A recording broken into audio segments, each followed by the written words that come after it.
दोस्तों वीडियोની અંદર તમારું હાર્દિક સ્વાગત છે। દોસ્તો આજે એટલે કે સોના ચાંદીની ભાવની વાત કરવામાં આવે તો 2026નું વર્ષ એટલે કે સોના માટે ખાસ રહ્યું નથી।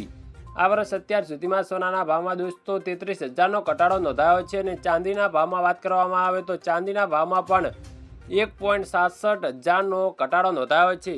સોના અને ચાંદીના ભાવમાં સતત ઘટાડા બાદ લોકો પ્રશ્ન કરી રહ્યા છે કે સોનું વધુ ઘટશે કે ભાવ ફરી વધશે। સોના અને ચાંદીના ભાવમાં અંગે અનેક આગાહીઓ કરવામાં આવી રહી છે। મોટી રોકાણ બેંકોને લઈને આગ્રહ કોમેડી એટલે કે નિષ્ણાતોનું સીધું કહેવું છે કે સોના અને ચાંદીના ભાવમાં સતત ઘટાડો જોવા મળી શકે છે। 2026માં પણ સોનું અને ચાંદી કેટલું સસ્તું થયું છે તમને ખબર જ હશે।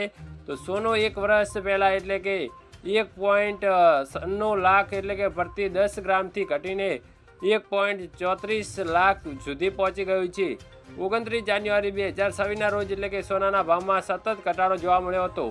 ત્યારબાદ દોસ્તો સોના અને ચાંદીના ભાવમાં સતત ઘટાડો જોવા મળી રહ્યો છે। અત્યાર સુધીમાં સોનાના ભાવમાં દોસ્તો 33,000નો ઘટાડો નોંધાયો છે અને ચાંદીની વાત કરવામાં આવે તો ચાંદીમાં પણ 1,67,000નો ઘટાડો નોંધાયો છે। ખાસ કરીને સોનું ખરીદતા હોય અને ચાંદી ખરીદતા તેમના માટે મોટી અપડેટ આવી રહી છે। વિડીયો માટે શું કહેવા માંગો છો કમેન્ટની અંદર જણાવી શકો છો।